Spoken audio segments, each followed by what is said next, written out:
It's a tale as old as time, or at least as old as the 19th century when being plump fell out of fashion. Since then, we have been caught in an endless cycle of dieting, a pursuit that's about as successful as trying to teach a cat to fetch. Today, we're going to explore the science behind why diets fail and what research actually tells us about sustainable health. So let's start with a sobering statistic. So about 80% of people who go on diets regain the weight within 12 months. Would you board a plane if it had an 80% chance of not reaching its destination? Yet somehow we keep jumping onto diet bandwagons with more enthusiasm than a squirrel discovering an unattended bird feeder. So let's talk about the science of metabolism and why your body fights back. So to understand why diets fail, we need to dive into the fascinating world of metabolism. Your body's metabolic rate isn't just one number, it's a complex symphony of different processes working in harmony. So the foundation is your basal metabolic rate, or BMR, which accounts for around 60 to 75% of your daily calorie burn. This is the energy your body needs for basic functions like breathing, circulation, cellular repair. And BMR is influenced by numerous factors, including your body size, muscle mass, age, hormones,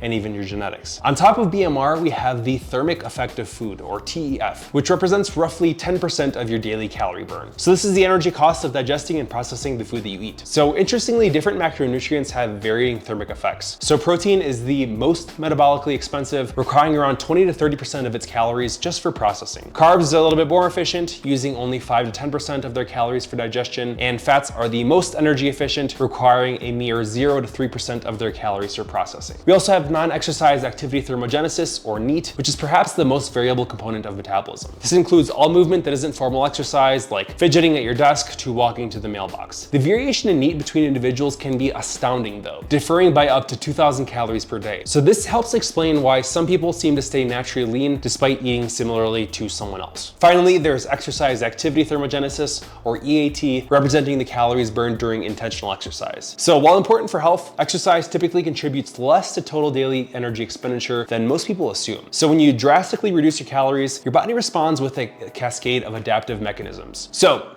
thyroid hormone production decreases, which leads to a slower metabolic rate. The sympathetic nervous system, which is fight or flight, reduces its activity, leading into lower energy expenditure as well. Meanwhile, your body produces extra ghrelin, which is the hunger hormone, while decreasing leptin, the satiety hormone. So even your spontaneous movement decreases as your body tries to conserve energy. So as you lose body weight, your BMR goes down because there's less weight to support, thermic effect of food goes down because you're eating less, NEAT goes down because you feel less energetic because you're tired, not eating enough, and EAT more or less stays the same, depending on your workouts. So this metabolic adaptation explains the struggles faced by contestants from The Biggest Loser, which is a show from a while back. So 6 years after the show, their metabolic rates were approximately 500 calories lower than expected for their body size, equivalent to running 5 miles every single day just to maintain the same weight as someone with a normal metabolism. So let's talk a little bit deeper about the major diet categories and why sometimes they do not work. So first we have high fat, low carb like keto. So when carb intake drops below 50 grams per day, the body enters a state called ketosis. In this state, the liver begins producing ketones from fat to fuel the brain and other organs that typically rely on glucose or sugar. So while this can lead to rapid initial weight loss, most of it is actually water weight from glycogen depletion in your muscles. Each gram of stored glycogen holds on to 3 to 4 grams of water, which means depleting your glycogen stores can result in around 4 to 8 pound water weight loss in the first week alone of doing keto. So the physiological reasons for keto diet failure are numerous and complex. First, the drastic reduction in carbs can lead to decreased thyroid function, as insulin plays a crucial role in converting T4 to T3, which is the more metabolically active thyroid hormone. This can result in fatigue, cold intolerance, and a slower metabolism. So additionally, the very low carb intake can lead to decreased muscle glycogen stores, as we mentioned, which can impair some high intensity exercise, performance, and recovery. So this often results in decreased workout quality and consequently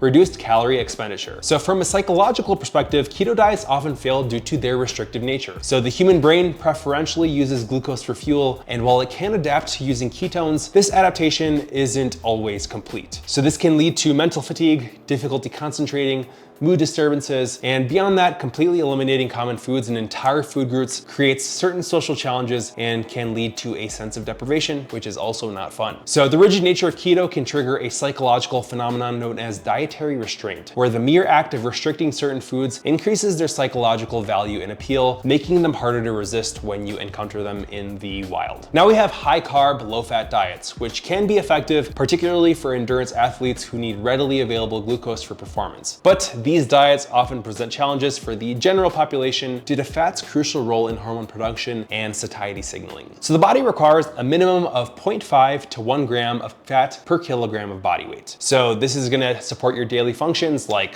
hormone production, cell membrane maintenance, and vitamin absorption as well. The physiological failures of high carb, low fat diets often stem from hormonal disruptions. So if you don't have enough dietary fat intake, you'll have decreased production of your sex hormones, testosterone, estrogen, as well as cholesterol, which is derived from fat, as that is the primary building block. This will lead to less muscle mass, increased fatigue, mood disturbances. You're gonna be crabby. We don't want that. And additionally, very low fat diets can impair the absorption of fat soluble vitamins like A, D, E, and K, which can lead to deficiencies over time. The psychological challenges of high carb, low fat diets often revolve around just hunger and satisfaction. Fat plays a crucial role in flavor perception, mouthfeel, and its absence can make meals much less satisfying. So this can lead to overconsumption as some people try to achieve the same level of satisfaction that they're accustomed to. So beyond that, the rapid digestion of high carb meals, especially if you're having those low in fiber, can lead to blood sugar fluctuations that trigger hunger and cravings, creating a challenging cycle of overeating and guilt, which is also not fun.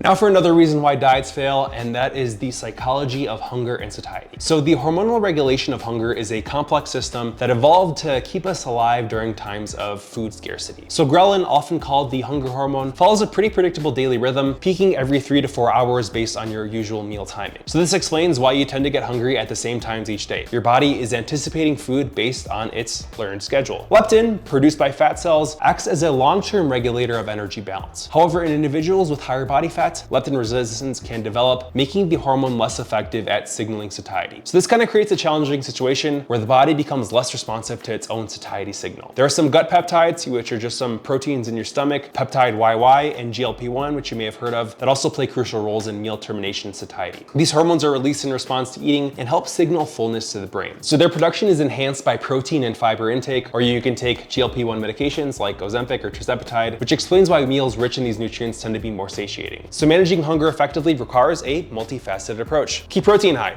around 2 grams per kilogram of body weight, spread across multiple meals. This not only supports your muscle maintenance, but also provides the strongest satiety signal of all macronutrients. Fiber intake should be scaled to caloric intake. You should have around 14 grams per 1,000 calories consumed, as fiber is gonna help you slow down gastric emptying and promote feelings of fullness. Don't forget hydration. It also matters and impacts hunger signals. Dehydration is often mistaken for hunger. So the body's hydration needs are very individual, but urine color kind of provides the most reliable indicator. Aim for like a clear or light yellow, that's a pretty good sign. Of course, can't forget sleep. Also another crucial role in hunger regulation, and even a single night of poor sleep can increase the ghrelin, the hunger hormone, and decrease leptin sensitivity. Of course, if you're an adult, get 7 to 9 hours of sleep. I say this all the time. You don't need me to talk about it anymore.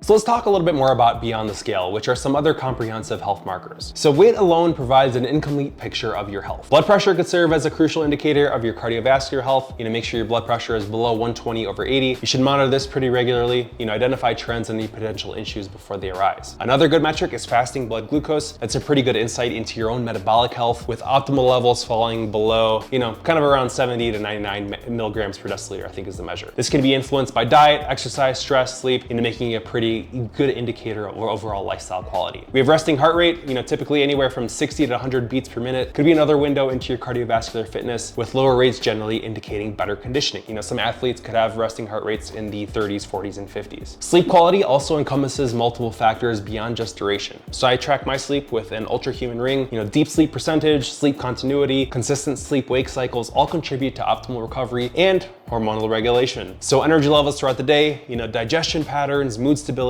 also give you some insights about how well your body's functioning on your current protocol. So this all goes beyond, just having big muscles and a six-pack. So this is all about building sustainable habits. Sustainable change requires thoughtful environmental design as well. The presence of trigger foods in your immediate environment can challenge even the strongest willpower, myself included. So managing your food environment becomes crucial in this situation, especially when your cravings get high at the end of a diet. This doesn't mean eliminating treats entirely, but just make conscious decisions about what foods are available and how they're stored. Meal planning becomes more sustainable when approached flexibly. So rather than just preparing complete meals all in advance, getting sad about stinky chicken in the fridge, consider preparing individual components that can be mixed and matched. Maintain a rotation of like 10 to 12 core meals that you enjoy and know how to prepare efficiently. Make sure you have emergency protein sources for times that cooking isn't practical. Things like Greek yogurt, canned fish, protein powder can help you stay on track during busy periods. And with this all, change should be implemented progressively to avoid overwhelming yourself and your adaptation capacity. Focus on establishing one new habit, every 2 or 3 weeks, allowing each change to become automatic before adding in another. Begin by adding healthy behaviors rather than removing less healthy ones. This positive approach tends to be a little bit more sustainable and effective than restriction-based strategies. Of course, you'll need some social support. Call a friend, call your mom, call your girlfriend, boyfriend, whatever you're into. This is gonna be helpful for long-term success. This is gonna be beyond,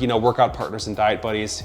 Talk to your friends about your health goals, communicate what you need, and understand how someone can help you with your journey. Develop some strategies for social situations in advance. Consider how to navigate, restaurants, parties, other gatherings while still staying aligned with your goals. And of course, with this all, even when hunger is high, you'll stay on track even though your metabolism has slowed down a little bit just due to some of your weight loss. I don't want your diet to fail. So as you get to the end of this, let's talk the $1 million question. So before embarking on any dietary change, consider whether you can maintain this for 5 years. So this simple question reveals the practicality and sustainability of your approach. The goal isn't to achieve perfect adherence, it's to create a lifestyle that supports your health goals while allowing flexibility for life's various situations and celebrations. Remember that sustainable weight management integrates into your life rather than dominating it. This means finding ways to include foods you enjoy, participate in social events, have a beer and pizza with your friends on a Friday night, and occasionally indulge without derailing your progress. And the most effective approach isn't a diet at all. It's just finding a sustainable lifestyle that you can maintain without constant struggle or deprivation. Focus on building habits that support your goals, understand your body's signals, and make changes that enhance your overall quality of life. Because at the end of the day, health isn't just about the number on the scale, it's about living well and feeling confident about yourself and in your own skin. The journey to health is a marathon, not a sprint, and the most successful approach is the one you can maintain for life, or with this one, at least 5 years. If you are interested in my help in dropping body fat, building lean muscle, and feeling like you're 20 again, feel free to fill out the application in the description below and I'll get back to you. Otherwise, I appreciate you watching this video and I will catch you in the next one.